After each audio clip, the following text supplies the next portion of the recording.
Chris. Good afternoon and welcome to our February Lunch and Learn. I am Sandra Santa Buckles. I'm the Development Officer at Maryland Crime Victims Resource Center.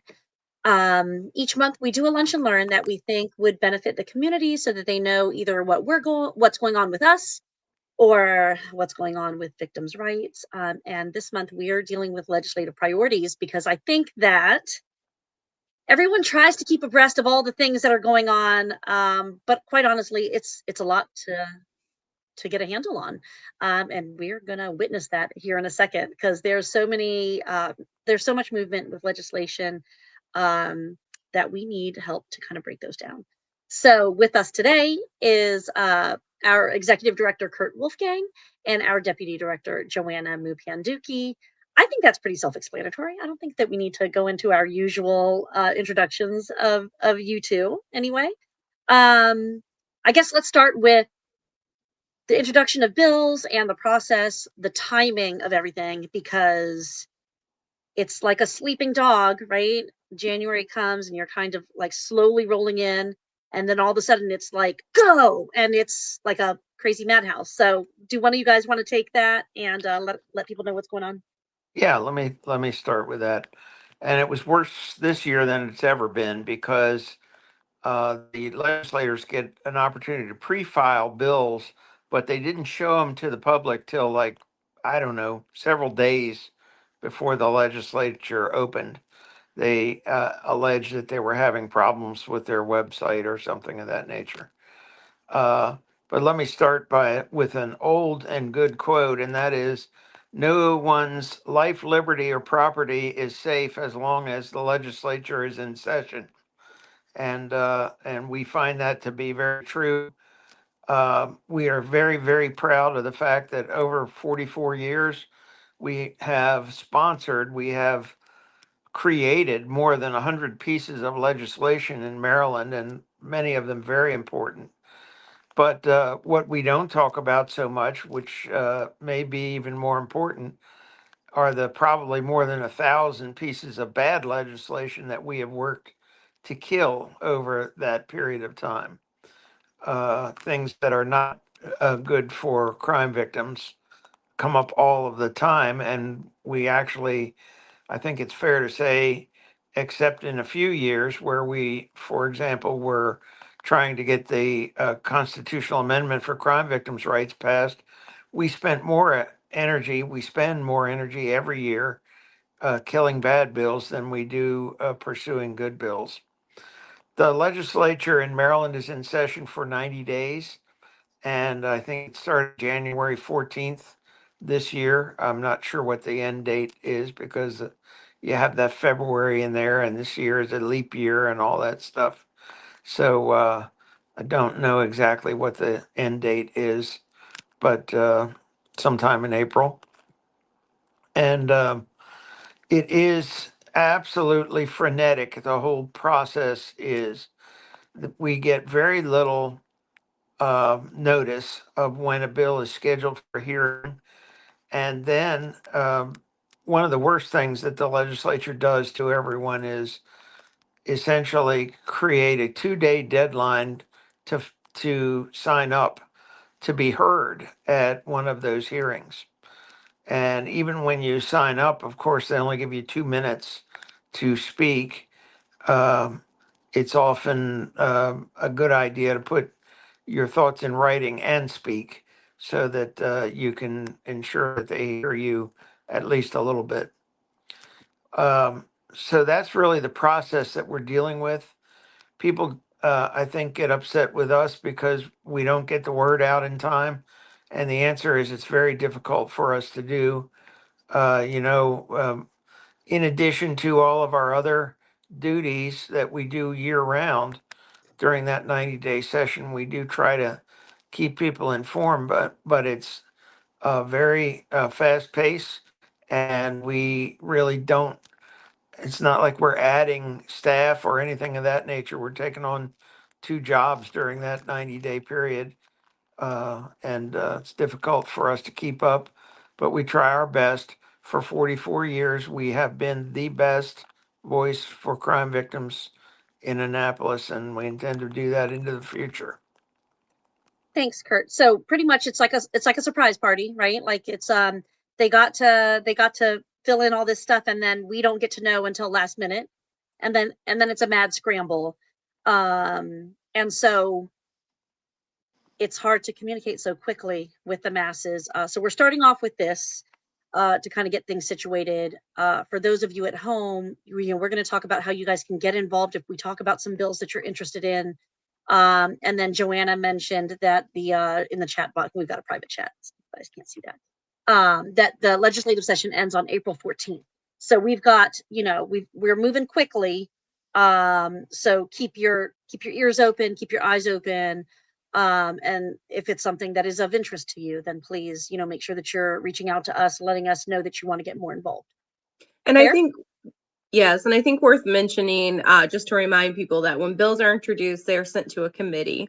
That committee then debates them. If that committee approves it, whether it be the House or the Senate, it's then sent to the opposite House or Senate, and they then have to take it up in their committee. Then they vote on it, then it goes for final voting. So there's a lot of opportunities, even if there's a bill that we are talking about, it likely has not been voted on yet.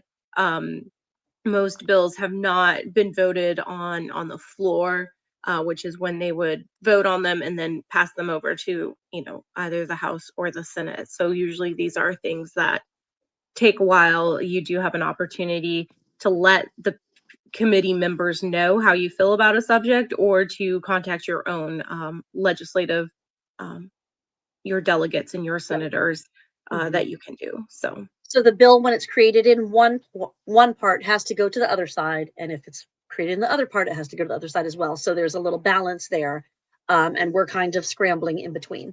So that's how it goes, and here we go. So let's talk about some of these bills.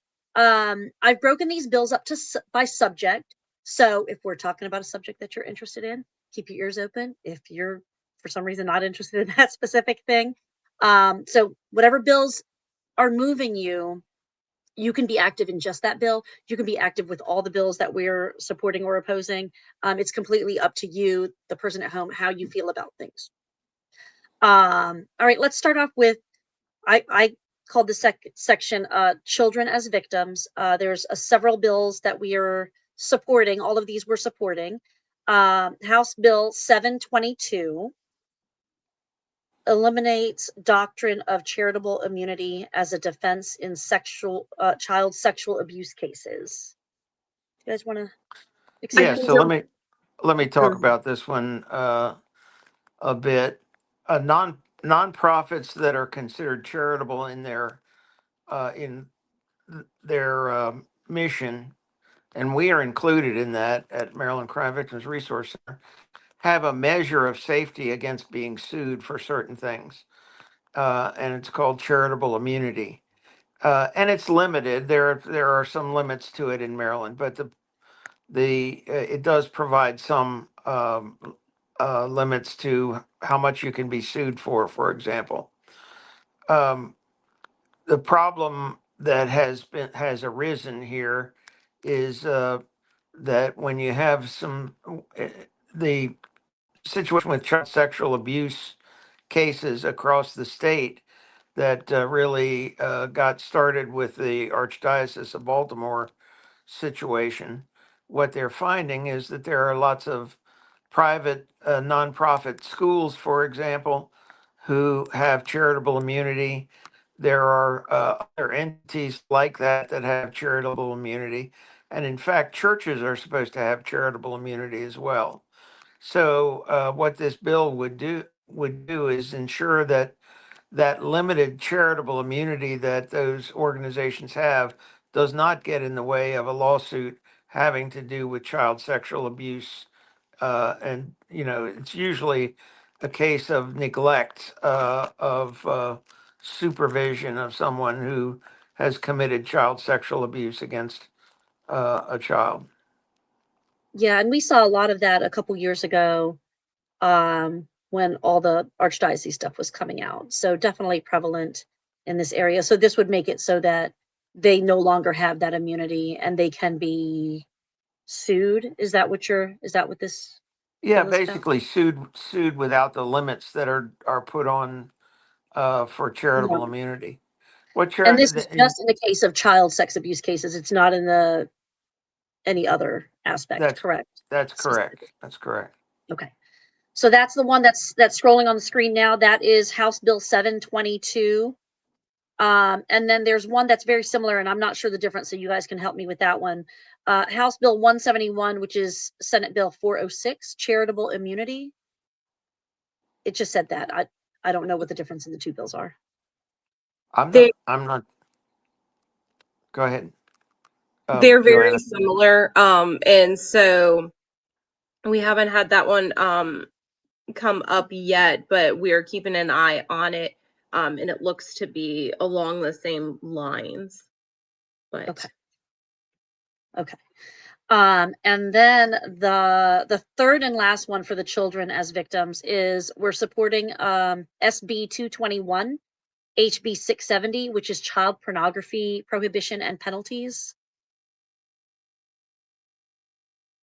yes, so that bill, because obviously there is already a bill criminalizing child pornography. So it does not change that. What it does is that when somebody possesses an excessive amount, like hundreds of images, that there can be an increased penalty for that. And so those are the just distinctions. And I do want to point out too, when we have both a House bill and a Senate bill, it means that the same bill was introduced by a member of the House and a member of the Senate. So they're the same bill, they say the same thing, but they are going through both chambers kind of at the same time, and usually they don't, send both. Whichever one passes first is the one that's going to go forward. Okay. So that's those. If you guys have questions at home, you can drop those in the comments, and then we can try to address them while we're live. Okay, so the next section is there's two bills that we're supporting that have to do with sex offenses. The first one is House Bill 138, SB 230, change the definition of third-degree sexual offense. So what was it? What are we doing here? All right, so this one has to do with the definition of third-degree sexual offense. So when there is a sexual offense, they are classified as first degree, second degree, third degree, depending on the behavior, what the defendant did, the person charged with the crime, what they did to the victim. And so third degree sexual offense would change some of those definitions, and it would include Can you tell us what it is currently? Do you know? okay, These well, are the ones I always have to ask somebody because I get really confused with the degrees. yes, so I'm probably not going to get it all correct, but first degree would It's your essentially, test for today. right, would essentially be rape. Second degree is going to be more of the touching. Third degree then is, it's kind of the difference between where you're touched. How's that? Yeah, I think that has so first degree is when it actually happens, like a sexual encounter actually happens by force. And then the second one is sexual in nature, like Well, it depends grabbing. what body part touches which body part. It's very graphic. So, Yes, but it goes into those details. sure. And so with House Bill 131, it's going to look at, 138, right? 138. oh, sorry, you're That's right, okay. 138. Okay, that's okay. I just want to make sure that no, those numbers are so important. Yes, it is, because Yeah. 131 is going to be something totally different. Yeah, 138. like what? This has to do with libraries. Yeah. Sorry, So this one alters, it's the definition of registry, and it's going to match up. So if you are convicted of any one of these sexual offenses, you then have to register. And so it would alter the definitions of the tier 1 sex offender, tier 2 sex offender, tier 3 so that it would match up with what the actual bill, the actual crimes say. Okay. So it goes to the registry, how that looks, the distinctions there. It would also include when there's a sexual offense that's committed during a burglary. So that's a big difference for the third degree, the change in the third degree. Wow. Okay. Okay. And then the second one for sex offense is supporting, this is a big one for us, is HB 450 SB 294, protecting a victim of sexual assault or stalking. So this is a really great bill because beforehand you could only have your identity protected if you're a victim of sexual assault if you were a minor. And so this would expand that protection to adults. And then it also expands it to adults who are victims of stalking. So it's a way of protecting the identity of victims, especially in cases when victims do not know their abuser. um, it doesn't give them additional information about the victim. So that's very important. So it will shield their name on any public, so MDEC, which is the public place that a lot of cases are listed and you can see.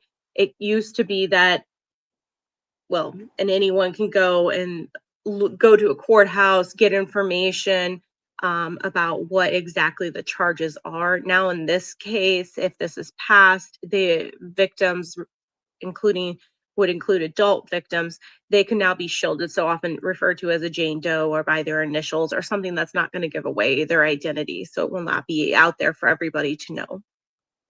Well, that makes sense.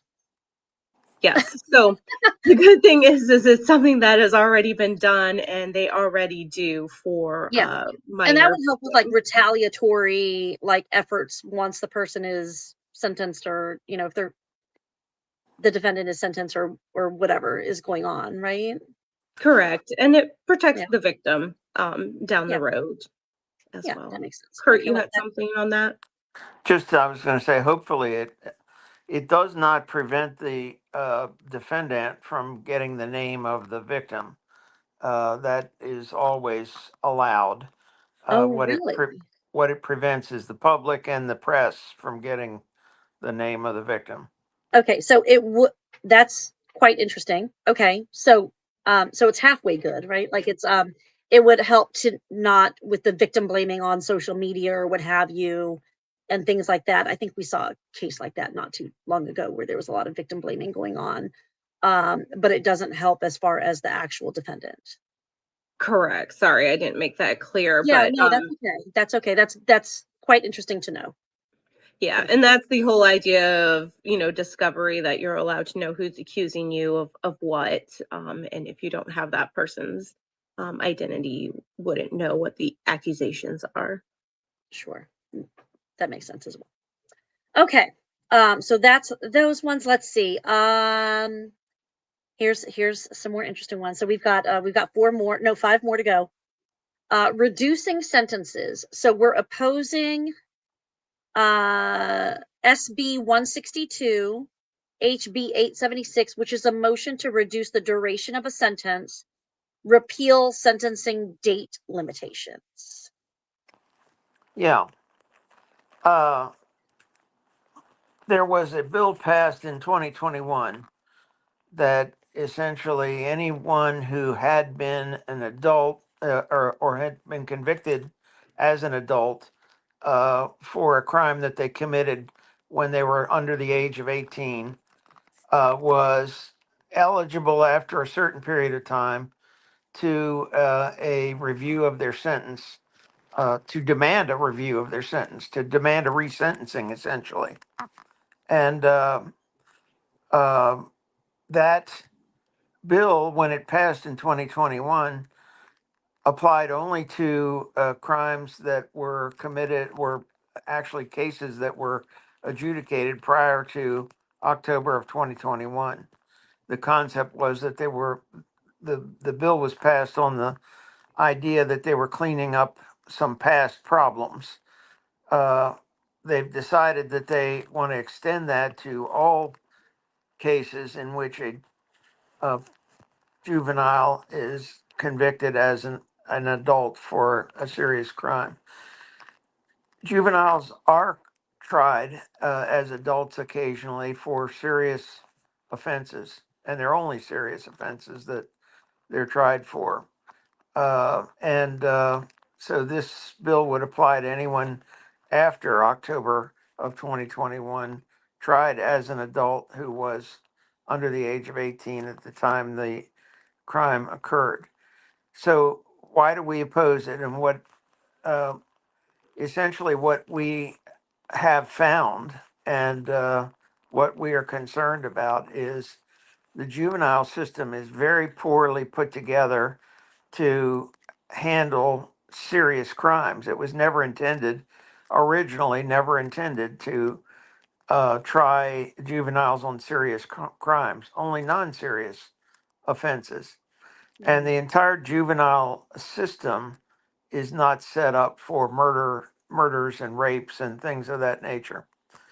And so that is why juveniles are tried as adults in the first place. And that's why essentially the adult system should apply to them. This bill that was passed in 2021 was an attempt to force the ability to change their sentence long after the fact. It will result in people being released. The recidivism rate for people in that situation, in other words, their rate at which they commit a new offense when they're released is huge. It's better than 50%. And the younger you're released, the more likely you are to recommit a new offense. So, it's just not safe. It's not safe for the victims. It's not safe for the new victims. These are things that should not be reconsidered. And that's why we oppose the bill. We take the same position on bills that have to do with adult reconsiderations as well. Right. So just to see if I'm understanding this correctly, the motion to reduce duration of sentence has to do with juvenile crime defendants who've committed crimes when they're juveniles, and a heinous crime at that, not just Yes. stole something from a store or something like that. Like, we're like, kids are not, I don't want to say Yes. kids, but So heinous crimes, heinous. and you did a grown heinous crime, you're sentenced as an adult. There was something that was in place that allowed them to limit that, right, in 2000, I think you said 21, and this is to repeal that, correct? It's to extend it to crimes that have been committed after October of 2021. Okay, so that it So, would be all inclusive instead of right, just that portion. Okay. right. So I feel like that one backs up to our next section. So I'll take these ones out of order because you mentioned the juvenile system not really being, I think, when I think of juvenile systems, right? Like I think of like Boys Village type situations, right? Where they're kind of on a path to no good, but it's not to the point where they have like raped or murdered someone. But in the cases where they have, and they've done this heinous crime, because that's, I think the law refers to it as a heinous crime, correct? And that's why they get the sentencing as an adult. Well, there are Maryland has like 32 different offenses that are considered potential to try as adults for a juvenile offense. Some of them being crimes committed with guns, for example. It does not have to be a rape or a murder, but 90, I'm going to say 90% of the time, they're tried as juveniles unless they commit something as serious as a rape or a murder. Okay. Because one of the things under our juvenile section, which is our next section anyway, but I'm going to take it out of order, is that we're opposing House Bill 389, which is Senate Bill 296. Sorry, Casey, went out of order here. which is separating juveniles and adults when incarcerated. Because you kind of alluded to that, right? Well, so actually, Uh, we're supporting that bill, so that's probably a print there. Oh, okay. So we're supporting that to separate the juveniles and the adults. Mm-hmm. yes. Okay. Do you guys want to talk about that one?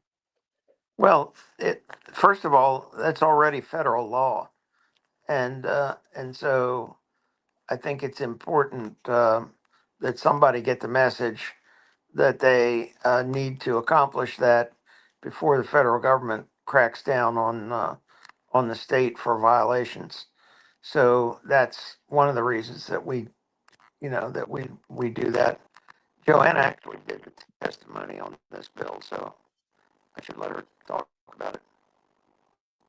All right. Yes, I can briefly talk about that. I mean, it is already federal law, so we were all a little surprised that do we really need this law? But apparently, a lot of jurisdictions, and I think this is interesting when we talk about some of these other bills wanting to push more violent crimes to DJS. DJS can't currently handle the number of juveniles being sent to them anyway, and they have a difficult time.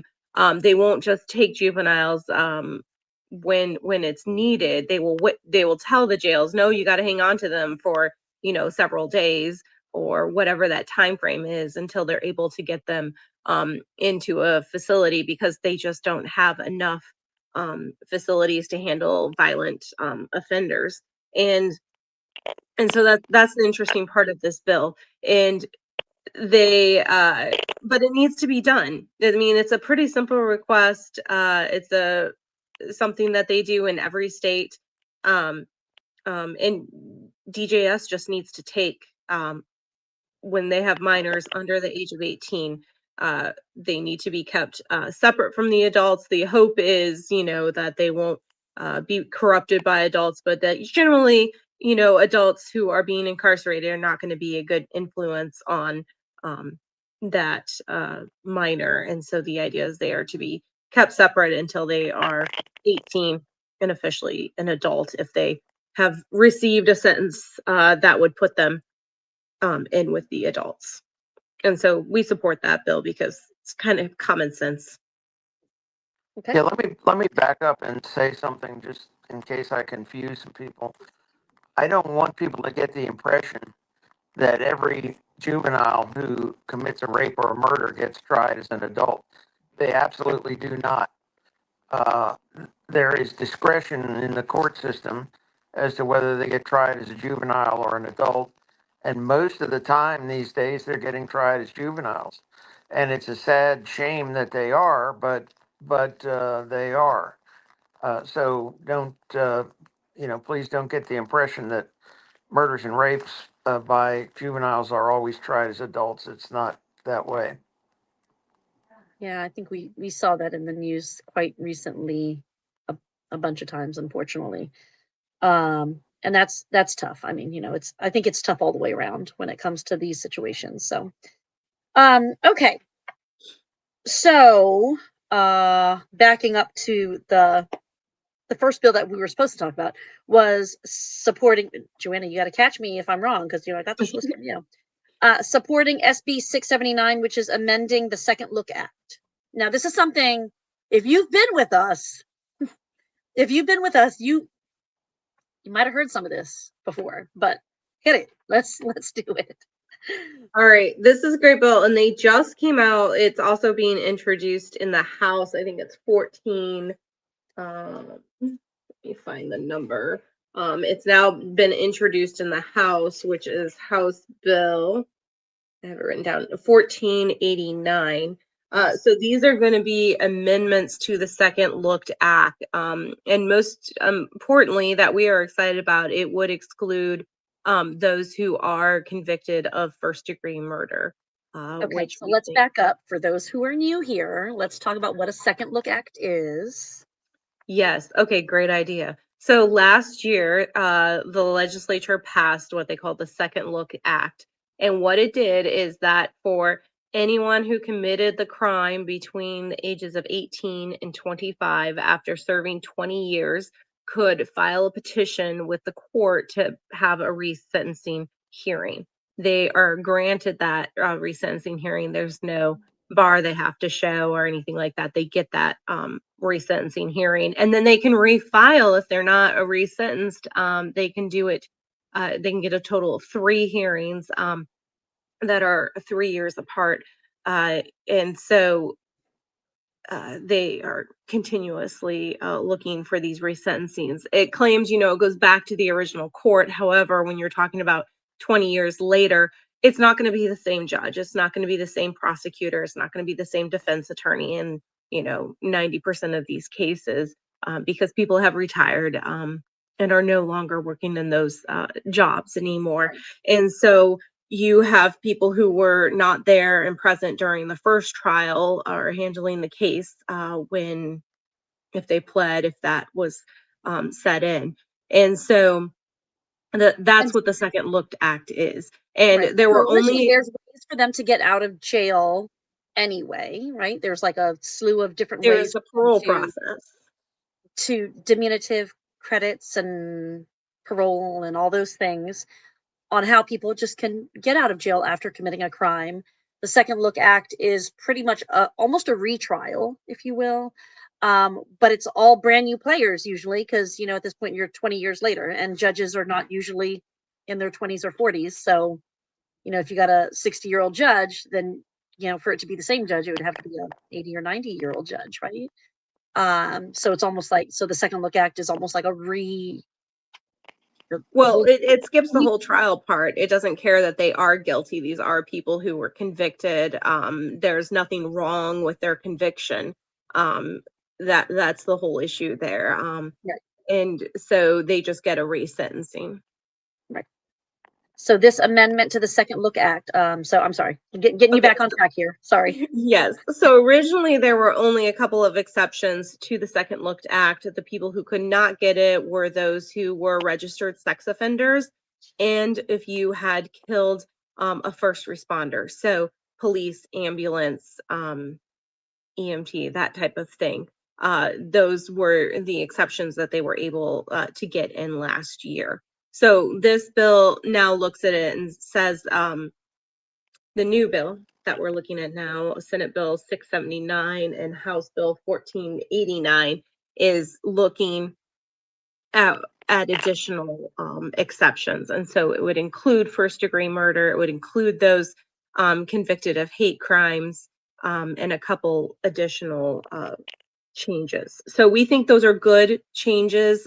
We think that when you're giving somebody a second look, it shouldn't be given to those who are committing first-degree murder. First-degree murder requires premeditation, that this is something the person considered, deliberated about, and decided to do.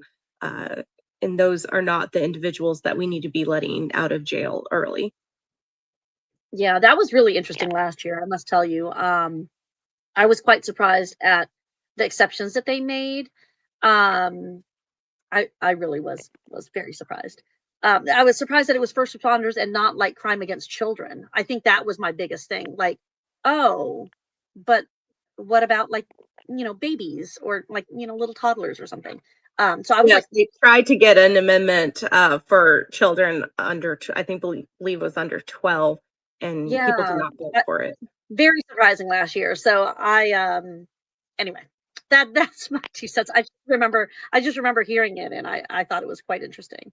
Okay, so that's the Second Look At, and that's the adjustment with the new areas that would be included so that they would not be eligible. So we would support that.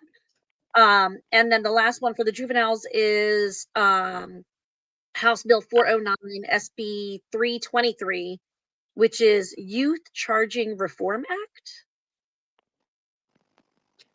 Kurt, do you want to talk about that one first? So, as I mentioned earlier, there's like 32 or 33. Kurt, you're sounding a little skippy there. Let's try it again. Say that again. Here, turn your camera off. We'll have to. Yeah, there's like 32 or 33 offenses that Can you hear me, Joanna? It's very garbled. Kurt, Yeah. can you turn your camera off and see if the audio improves? If that does it. Does that make it better? Not No. really. Not really. Can you hear me? Do you want to pop out and pop back in, Kurt? Sorry. Okay. I'm not sure what happened. I don't know if like a cloud is covering. Kurt lives out, you know. Yeah. Kurt lives out of the way, so he's sometimes tough. So we'll have him rejoin us here in a second. And hopefully he can help on this bill. Joanna, did you want to wait for him or did you want to go ahead and get started on that? Or we can go to expungement. See if he pops back in. Oh, let's talk about expungement because that was the bill. Yeah, let's pop over to expungement. We'll come back to that one because it's something important for us. Expungement is Senate Bill 525, House Bill 169 that we're opposing, and it has to do with expungements for any case. Yeah, so this one is interesting because it allows okay, an expungement means you go to court, you say, hey, I've been doing really well for X number of years. There's specific requirements regarding whether it's a misdemeanor or a felony, and only certain types of crimes can be expunged. The idea being that there are indeed crimes you commit, such as felonies, and crimes that involve whether or not you're telling the truth that should remain on your record. And so that this bill has been introduced, it would allow any case to be expunged after finishing your sentence. I believe it's 5 years for a misdemeanor, 7 years for a felony. So that means you can go commit murder. As long as you get out 5 years later, you can get it expunged. And the thing that we have a real issue with this case is that the earlier bills regarding charitable immunity, they want charitable employers to be liable for acts committed by their employees if they have failed to properly screen them. However, when things get expunged, you cannot be properly screening your employees because then it's no longer public record, and it's not something that it's much more difficult to get access to those bills. And so that's expungement is that you've committed a crime, but now that you've served the time, you can have it removed from your record. So when people are searching for you to see if you're a good person or to see if you should work at the daycare or the school as a janitor or whatever the job is, that they can't see that you have committed a crime. That's an expungement, right? correct. Or if you're checking out a Okay. potential, if you're checking out a potential date, I don't, for the last 20 years, 25 years in Maryland, I know many people who are wise enough when they are in the dating world to check the background record of people, Okay. and I'm not it's saying you're not. lying because I'm going to just let you know that I had to pass said research, by the way. Well, I have no children, but you don't know how many young people that I have screened their dates before they've gone on dates. I'm very protective of young people that I know and have done that for many years. Yeah. So yes, dating. Yeah. If you're one of those people that searches for dating, but employment, it could be, someone volunteering, it could be really anything. Anytime that someone would question, your intentions or want to ensure safety, that now they could be expunged for any reason. Joanna, is that what this bill is saying? Well, for any case, so there would no Even longer if it was be murder or rape or something, Yeah, as long as it is 5 years after your sentence has been served, you haven't had additional crimes. 7 years for a felony, 5 years after the sentence has been served for a misdemeanor. Yeah. And not only that, but it also requires that the court grant those hearings. They cannot refuse to have those hearings. And people can apply indefinitely every 3 years for the rest of their lives.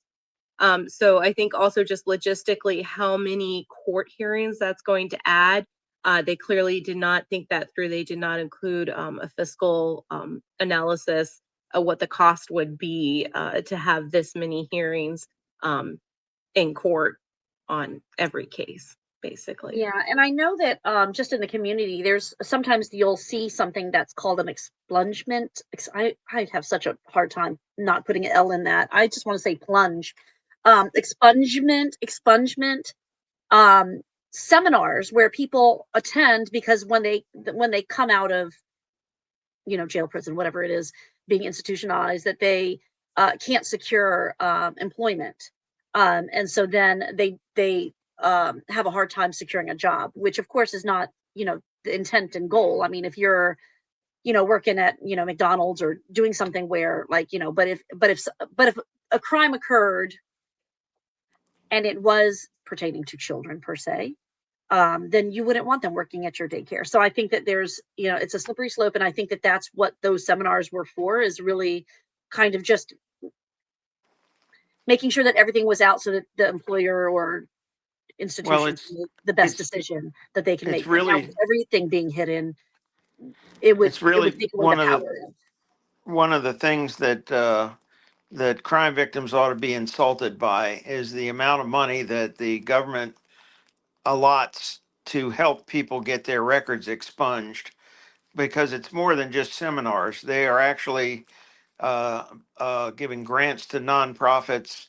They are the public defender's offices are giving seminars and helping people get expunged. And uh, it's just one more way that if you are a criminal, you get services from the government that the government would balk at giving or paying for those services for crime victims. Right. Okay, and then you sound much better, Kurt. So we're going to back up. We kind of popped over to that one because I don't know what Yes, happened over there, but I moved. we're going to back up to the juvenile opposing House Bill 409 SB 323, which is Youth Charging Reform Act. Okay, so as I was saying, there's like 33 different offenses that youth get automatically charged in the adult court when they commit those offenses. And the bill itself is intending to take a number of those and make them automatically charged only in the juvenile court. And uh, the sponsors of the bill uh, can equivocate about what they're trying to accomplish, but the bottom line is they are trying to get as many as possible of juveniles to be charged in the juvenile court and adjudicated in the juvenile court instead of as adults. And as I have said earlier, the process that that is available in the juvenile system is just outrageously bad for serious offenses. Um, the we are told that the maximum amount of time that someone would be in an incarcerated program in the juvenile system for any offense is 6 months, for example. And once you're in the juvenile system, the judge can't even order you back into an incarceration program. That's all up to the Department of Juvenile Services. Um, just other examples of what happens that is so terrible about these serious offenses being tried as juveniles, for example, is when you turn 18 and you go out into the world, no one knows that you committed a murder or a rape. And once again, we're back to what the world should be entitled to is to know whether you committed dangerous acts or not. Both your employers and your neighbors and the people that you're going to date, all of those things should be available to them, and they're not if you're tried as a juvenile. So the juvenile system was never intended for those serious crimes. How can you how can you say that you're going to rehabilitate somebody in a program that lasts 6 months of incarceration? It's insane. So their goal is to have all of those offenses eventually tried only as juveniles, and that's what they're intending to do here, and that's why we're opposing it. They need to be tried as adults. If there are changes that can be made that will make it better for juveniles to be um, rehabilitated through the adult process, then make those changes. Don't don't put them into a juvenile system that is not uh, designed to fix the problems.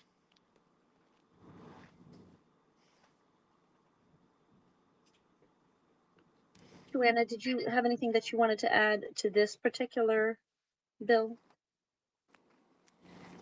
Um, I don't think so. Well, I think it kind of ties back to some of the other bills. If that DJS does not have a proven track record for dealing with violent offenders. They are not set up. They only have, fewer than I think 50 beds in their secured what they call hardware facility, which is essentially a jail setup for youth. And so they're just not prepared to handle that number of cases, nor do they actually have programs that are going to assist these juveniles. When you get to the point that someone's committing rape and murder, they're generally past these rehabilitative programs. And so I think that's the really big concern is they don't see the distinction between somebody's behavior and what's going to work to get them to stop. Um, and that's what rehabilitation is supposed to be. It's supposed to take those people who, hey, they haven't done anything so terrible yet. We can change them now before, they're 18 years old. And we are not talking about the cases or type of cases that those people would fit into. So I certainly changing it so that all juveniles go through the juvenile system is not appropriate. There's only very certain cases that can be filed directly into adult courts. They're the very worst of the worst. And it's by juveniles who are over the age of 14. So and when you look at the vast majority of that, we're talking about 17-year-olds who are almost 18 years old and just committed, the homicide a few weeks before their birthday. I mean, we have so many of those cases. So there's a very small distinction between being 17 and a half years old and, 18 and one day years old. These are very basic concepts, not to kill or injure other people. This isn't, we're not talking about something complex like white collar crime and and they don't know the difference between taking, stealing something versus copying it versus, more in-depth things that I think maybe teenagers do struggle with and might not understand the distinctions with there. We're just talking about very basic things that most children learn in kindergarten. Proponents of this kind of legislation always talk about the lack of sophistication, the brain power of the juveniles. And interestingly enough, what you find is some very savvy thinking on the part of juveniles. Often, they understand what they can get away with as juveniles that they can't get away with as adults, and often plan to use these laws that are intended to benefit them and shield them, but they use them instead of as a shield, they use them as a sword. They use them as a weapon. Yeah. Yeah. It's definitely very interesting the way that young people are treated on so many different aspects of them being grown and then being coddled. It's such a wide array of things. And so just to get into this just a hot second more, is that when we're talking about this bill, this is how they charge juveniles, not how they keep them. Which is what the other thing that we were talking about. The other thing we were talking about is how they house them, and how these young people, although they committed a heinous crime, they should still be kept separate when they're being housed and fed and, you know, whatever, in an institution, versus how they're charged with a crime that is a very advanced, you know, heinous crime, as far as, like, you know, rape and murder, how they're charged, that they wouldn't be charged as a juvenile, that they'd be charged appropriate to the crime that's committed. Right. So that's, I think, I just wanted to, Yeah. because, you know, both of them kind of say very similar words with, you know, adults and juveniles. So just wanted to get that out there. That's very correct. It's all correct. This bill has to do with where they get charged. Do they get charged and do they get adjudicated in the juvenile system that can hold them for 6 months, that they have no outside indication of a murder conviction or a rape conviction when once they're done with the juvenile system at age 18, Yeah. or do they get tried as an adult, sentenced to an adult sentence, even though, and people need to realize that when someone is a youth who is tried as an adult, the courts, the judges, the lawyers, they're all going to adjust their processes for that juvenile anyway. You know, that's all going to be part of the scenario.